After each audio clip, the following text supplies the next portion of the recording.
सच्चाई छुपाई गई, अफवाहें उड़ाई गई, बात कुछ और थी, बताई कुछ और गई। I think this is a very big scam that is happening. It needs should be taken repeat. एक स्टूडेंट को 20-20, 30-30, 40-40 बस ऐसे ही गिफ्ट में दिए जा रहे हैं। ये तो बहुत गलत बात है। जैसे एम्स दिल्ली, वहाँ पर ही 50 बच्चों की सीट है, वहाँ पर 67 बच्चे आ रहे हैं, मतलब 720 वालों को भी नहीं एम्स दिल्ली नहीं मिल रहा। फिर उन्होंने क्या करने का मतलब। टीचर को समझ में आना चाहिए, इतनी बड़ी एग्जाम है और उसमें भी वो टीचर लेट आती है। तो इस सरकार को इस मामले में फिर से जांच करनी चाहिए और जो भी इस मामले में पूरे दोषी लोग हैं उनको एक बार पनिशमेंट मिलनी चाहिए। क्योंकि थे तब तो हमें बताया नहीं, आपने अगर पेपर लेट दिया तो आपने उनको टाइम बढ़ा कर देना चाहिए था। ग्रेस मार्क देने जैसे ये कोई एग्जाम है नहीं। साउथ टाइम्स से मैं हूँ ज़ैद अहमद। आज हम लोग नांदेड़ महाराष्ट्र में मौजूद है और हमने देखा है कि यहाँ पर काफ़ी तादाद में स्टूडेंट ने यहाँ पर मोर्चा आंदोलन किया है। इनकी डिमांड ये थी कि जो नीट का जो स्कैम हुआ है वो बहुत बड़ा स्कैम हुआ है। तो आज यहाँ के छात्राओं की क्या डिमांड थी और ये लोग क्यों प्रोटेस्ट कर रहे थे, हम इनसे बात करेंगे। सबसे पहले अपना नाम बताइए। मेरा नाम शुभ्रा जोशी है। हमारा कहना सिर्फ इतना है कि आपने जो ग्रेस मार्किंग दी है, एक तो आपने उसका क्यों दी, आपने जब फॉर्म भर रहे थे तब तो हमें बताया नहीं। आपने अगर पेपर लेट दिया तो आपने उनको टाइम बढ़ा कर देना चाहिए था। ग्रेस मार्क देने जैसे ये कोई एग्जाम है नहीं। कोई इजी एग्जाम होती और आप उसमें ग्रेस मार्किंग दे देते तो हमें समझ आता, हम कहते कि जाने दो। पर यहाँ तो आप मतलब एक बच्चे की फ्यूचर की बात है। आप किसी कुछ चुनिंदा बच्चों को आप बीच में लाकर उन्हें 720 मार्क्स दे रहे हो या फिर ग्रेस मार्किंग दे रहे हो। तो जो बच्चे 2-2, 3-3 सालों से, कोई 4 सालों से रिपीट कर रहा है, पढ़ाई कर रहा है, उसके तो आप पूरी मेहनत पर पानी फेर दे रहे हो ना। ये तो सही बात नहीं है। हमारी जो मोटेगांवकर सर ने जो केस फाइल किया है औरंगाबाद की खंडपीठ में, हम चाहते हैं कि वो केस सही से ऊपर तक जाए और सभी बच्चों का रीनीट फिर से हो, क्योंकि ये पेपर सही से नहीं हुआ था। हमें नहीं पता है कि कितने बच्चों को पेपर लीक हुआ मिला है, कितनों को नहीं मिला है। इन्होंने तो सिर्फ हमें 1,500 बच्चों का बताया, पता नहीं 10,000 को दिया या 15,000 को दिया। हमारा कहना है कि सबका नीट होना चाहिए, सिर्फ 1,500 का नहीं होना चाहिए। आप क्या बोलेंगे इसके ऊपर? रीनीट, मेरा नाम तनुश्री उर्कुड़े है। रीनीट फिर से होनी चाहिए क्योंकि कितने बच्चों को ग्रेस मार्क दिया है, कुछ भी एनटीए ने क्लियर नहीं किया है।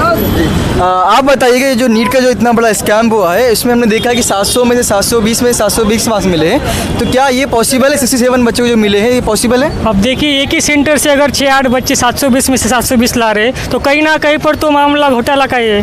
क्योंकि अगर इतने 720 आप खुद ही देखिए, पिछली बार 720 में से 720 किसी 2-3 लोगों को, फिर उसके पहले 1-2 लोगों को, इतने पूरे अभी 67 लोग हैं 720 पर। जिसको 720 आ रहे हैं उसको एम्स दिल्ली तक नहीं मिल रहा।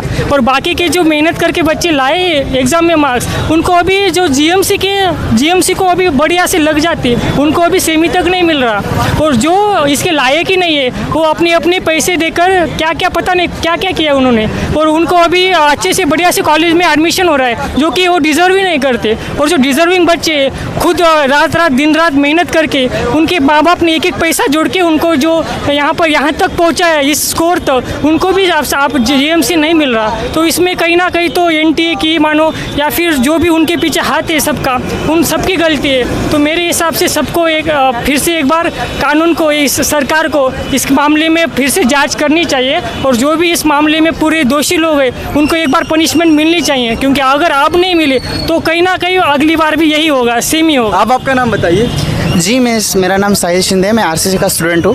हमने देखा है कि अभी हाई कोर्ट ने ऑर्डर दिया कि 1565 बच्चों का फिर से एग्जाम लिया जा रहा है। तो क्या ये सिर्फ 1565 बच्चों का एग्जाम होना चाहिए या पूरे ओवरऑल बच्चों का एग्जाम होना चाहिए? नहीं, देखा जाए तो ये पूरा गलत है। अगर हम समझे इस केस को तो देखिए, हम देखिए हम पर्टिकुलर उतने बच्चों का टेस्ट लेंगे, उनका रीनीट होगा, लेकिन उनके रीनीट होने से उनका मार्क्स में ठीक है इंक्रीज़ होगा, कुछ डिक्रीज़ होगा, लेकिन उनके वजह से जिनको 650 मिले, उससे आगे मिले, उनके रैंक पे तो असर पड़ रहा है ना। उनको जो कॉलेज मिलेगा वो नहीं मिलेगा।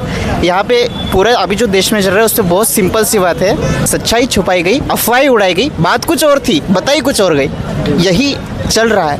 और इस पे ऊपर एनटीए ने बहुत ध्यान देना चाहिए या फिर सरकार को इसके ऊपर ध्यान देना चाहिए और फेयरली एग्जाम कंडक्ट करना चाहिए फिर से। ग्रेस मार्क उन्होंने दिए है ना, उसका कोई बेसिस भी नहीं बताया। और कितनों को दिए वो तो सिर्फ 1563 को बताया, लेकिन पता नहीं एक्चुअली में कितने को दिए क्योंकि डिटेल्स उन्होंने शेयर की ही नहीं।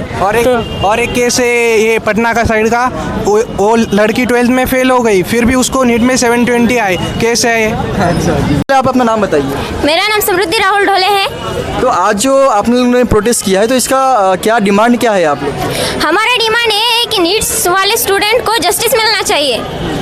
और ये जो स्कैम हुआ है वो स्कैम का खुलासा होना चाहिए, क्योंकि हम जो पढ़ रहे हैं ना अभी नीट, अभी इसका खुलासा होना चाहिए, क्योंकि अब आगे जाकर हमें भी प्रॉब्लम्स आ सकती है और हमारी सीट्स जो है वो दूसरे लोगों को मिल रही है, और ऐसा नहीं होना चाहिए क्योंकि हमें आगे जाकर तकलीफ हो सकती है ना। ये आप कुछ बताइए, आप क्या बोलेंगे, आपका नाम क्या है? मेरा नाम सुनैना शाम राठौड़ है। ये बिल्कुल अच्छा नहीं हुआ, हमें भी आगे चल के प्रॉब्लम हो सकती है। हम जो पढ़ रहे हैं ना वो हम बहुत ही मेहनत से पढ़ रहे हैं। पापा ने क्या ये खेत में काम करते हैं और बड़ी मेहनत से हमें पढ़ा रहे हैं, फिर भी हमें उनकी कदर करके हम उनका चेहरा देख के हम पढ़ रहे हैं, लेकिन ऐसा हुआ तो हमें तो सुसाइड करना। देखिए, एक तो चीज़ ये समझ में आ रही है कि 720 में 720 मार्क्स मिले 67 बच्चों को, तो क्या ऐसे मार्क्स पॉसिबल है? बिल्कुल भी पॉसिबल नहीं है। जो ग्रेस मार्क्स दिए है तो उसके ऊपर आप क्या कहेंगे?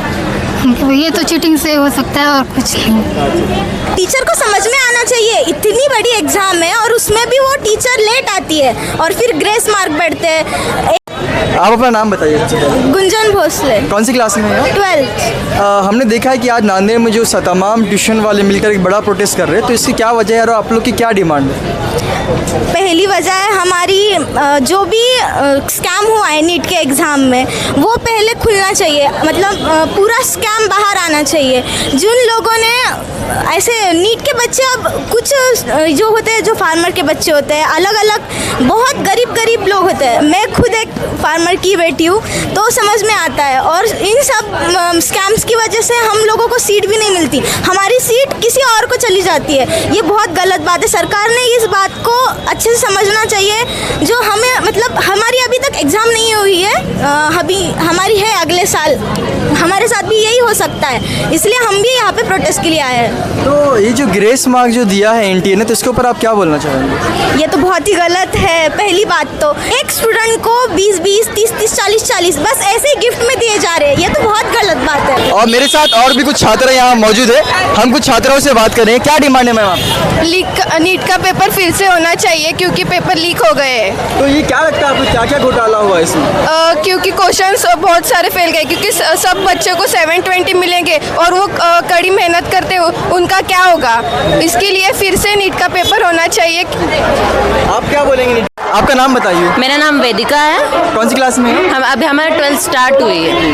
तो आज का जो ये प्रोटेस्ट नांदेड़ में हो रहा है, तो ये क्या वजह है इसकी, क्या डिमांड है आप लोग की? हम लोगों की इस साल तो डिमांड यही है कि जो पेपर की क्वालिटी थी, और या फिर हम देख रहे हैं कि कई जगह पर बोला जा रहा है कि पेपर लीक हुआ था, ऐसा नहीं होना चाहिए ना। मतलब डॉक्टर ऐसा प्रोफेशन है जहाँ पर परफेक्शन काम करता है। ऐसे कोई पैसों पर या फिर कोई जुगाड़ लगाकर अगर कोई डॉक्टर बन रहा है, वो तो समाज के लिए थ्रेट है ना। अगर जाकर वो समाज को ही ट्रीट करने वाला है ना। अगर उसके हाथों से अगर एक डॉक्टर लगभग 100 तो ऑपरेशन करता है, उसमें से लगभग 50% लोगों में उससे हाथों से गलती हुई, 50 लोगों की जान जा सकती है। ऐसा नहीं होना चाहिए ना। डॉक्टर एक ऐसा प्रोफेशन है, वहाँ पर लोगों को ईमानदारी से काम करना, ऐसे पैसों पर या फिर ऐसे फ्रॉड बनना, मतलब इतना ईजी पेपर निकाल कर वहाँ पर हमारी मेंटल मतलब इंडिया टेस्ट है, हमारी मेंटल एबिलिटीज़ का टेस्ट होता है। वहाँ पर टेस्ट ही नहीं हो रहा। इतना ईजी पेपर निकाल कर कोई भी डॉक्टर बन रहा है ना, फिर ऐसे डॉक्टर बनेंगे तो वो क्या करेंगे आगे जाकर? मतलब 67 बच्चे टॉपर आ रहे हैं। मतलब मेडिकल के लिए सबसे टॉप वाला कॉलेज है एम्स दिल्ली, वहाँ पर ही 50 बच्चों की सीट है, वहाँ पर 67 बच्चे आ रहे हैं। मतलब 720 वालों को भी नहीं एम्स दिल्ली नहीं मिल रहा, फिर उन्होंने क्या करने का? मतलब अगर हमने समझे 67 में से 7 बच्चों को भी अगर 720 हो गया और उनको ही नहीं मिला, फिर जो ओरिजिनल मतलब डिजर्विंग है उसको ही नहीं मिल रहा, फिर क्या करें? बाकी के 60 अगर फ्रॉड होंगे, मतलब ऐसा नहीं है कि सभी 60 के 60 होंगे, पर अगर हुए तो फिर क्या करने? मतलब सबसे प्रेस्टीजियस कॉलेज, सबसे अच्छी एडवांस टेक्नोलॉजीज मतलब फ्रॉड्स को मिल रही ना, जो मिलनी नहीं चाहिए। ओरिजिनल डिजर्विंग है, मतलब हमारे भी रिलेटिव्स हैं, हमारे भी बड़े भाई बहन हैं, वो भी रिलेटिव्स हैं ना। मतलब उन्होंने बहुत पढ़ाई की थी, हमने देखा है उनको कुछ नहीं मिल रहा, वो अभी रिपीट करने को जा रही है। उनका 1 साल बर्बाद हो रहा है ना। 1 साल बर्बाद होना लोगों को लगता है कि 1 ही साल जा रहा है, पर हमें मालूम होता है कि हमारा 1 साल मतलब आगे कितना डिले होने वाली चीज़ है। ऐसा नहीं होना चाहिए। तो आपकी आज ये डिमांड है कि अब नीट का एग्जाम फिर से होना चाहिए, क्या ये पॉसिबल हो सकता है? मतलब थोड़ा सा डिफिकल्ट तो है, मतलब इतना इजी नहीं है कि अगर फिर से एक बार एग्जाम करना, फिर से सब सारी प्रोसेस करना, बट 1 साल के बैच में इतने सारे डॉक्टर्स जाते हैं, इतने सारे मतलब लोगों का फ्यूचर इसमें लगा हुआ है, तो फिर एक साल के फ्यूचर के लिए ऐसा होना ही चाहिए ना। इलेक्शन फिर एक बार ले सकते, एग्जाम क्यों नहीं ले सकते? I think this is a very big scam that is happening. NEET should be taken repeat because the people who have done a lot of hard work for this, they are not getting their own right also. तो आपको क्या लगता है कि इसमें क्या scam हो सकता है? जो 720 जो बच्चों को मार्क्स मिले, 67 बच्चों को 720 मार्क मिले, तो क्या ये पॉसिबल है? I don't think it's possible in a very large scale. So if a few students who are selected, they can get good marks. But the students who have also done their hard work, they are also not getting what they worked hard for. Okay, thank you so much. तो आप देख सकते हैं कि जो student की जो demand है वो कह रहे हैं कि 720 मार्क जो मिल ही नहीं सकते, इस 67 बच्चों को 720 मार्क मिले, ये पॉसिबल ही नहीं है। हम 2020 या 21 में भी देखेंगे सिर्फ 2 या 3 टॉपर थे जिसमें सिर्फ 720 में 720 मिले, लेकिन 2024 में ये हो चुका है कि 67 बच्चों को 720 मार्क मिले। ये बहुत बड़ा घोटाला है।